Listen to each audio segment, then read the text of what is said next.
जब ब्रह्मांड की शक्तियां मौन हो जाती हैं, जब न्याय के तराजू डगमगाने लगते हैं और जब अदृश्य शत्रु आपकी प्रगति की डोर को काटने के लिए चारों ओर जाल बुनते हैं, तब उदय होता है स्तंभन की उस परम शक्ति का जो काल को भी थामने का सामर्थ्य रखती है। माँ बगलामुखी का खड्ग माला पाठ कोई सामान्य स्तुति नहीं, ये एक दिव्य अस्त्र है जिसे धारण करने का अर्थ है स्वयं के भीतर उस ब्रह्मास्त्र को जागृत करना जो असत्य और अधर्म के मुख को सदा के लिए बंद कर दे। माँ बगलामुखी का खड्ग माला स्तोत्र तंत्र शास्त्र में अत्यंत गोपनीय और शक्तिशाली माना गया है। इसे करने से पहले ये समझना जरूरी है कि केवल बाह्य शत्रुओं के नाश के लिए नहीं, बल्कि स्वयं के भीतर की उन वृत्तियों को नियंत्रित करने के लिए है जो आपको धर्म के मार्ग से विचलित करती है। तंत्र विद्या में किसी भी साधना को गुरु के मार्गदर्शन करना अनिवार्य है। बिना दीक्षा के इन शक्तियों का आवाहन करने से बचें, लेकिन अगर बिना गुरु के ही करना है तो माँ बगलामुखी को ही अपना गुरु मानकर ब्रह्म मुहूर्त या रात के गहरे प्रहर में स्थान एकांत और स्वच्छ जगह देखकर बैठ जाएं।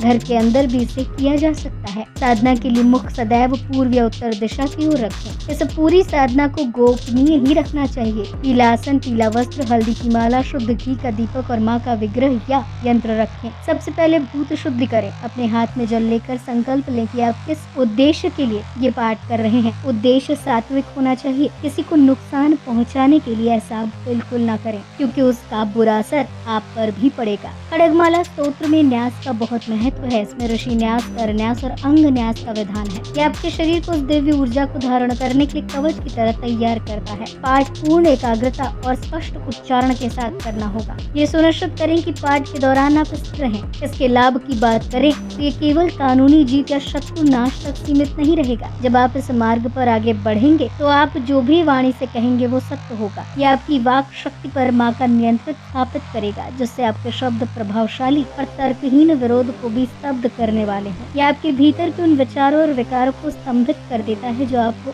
अनैतिक निर्णय लेने पर मजबूर करते हैं। ये मन की चंचलता को रोककर उसे शक्ति की स्थिति में ले आएंगे। साधक समय की गति और परिस्थितियों की अपनी चेतना से भापने में सक्षम हो जाता है। आप समस्याओं के आने से पहले ही उसे देख लेंगे और उनसे सुरक्षित रहने का मार्ग जान सकेंगे। ये साधना आपके अहम को नष्ट कर देगा, जिससे आप एक दिव्य निमित्त मात्र बनकर कार्य करते हैं। इस साधना को शुरू करने का सबसे श्रेष्ठ दिन है बगलामुखी जयंती का दिन। इसके अतिरिक्त किसी भी मंगलवार या चतुर्दशी की तिथि को इससे प्रारंभ किया जा सकता है। अनुष्ठान 40 दिनों तक लगातार करने से सिद्धि प्राप्त होगी। इन 40 दिनों में पूर्ण ब्रह्मचर्य व सात्विक आहार और मौन का पालन करना होगा।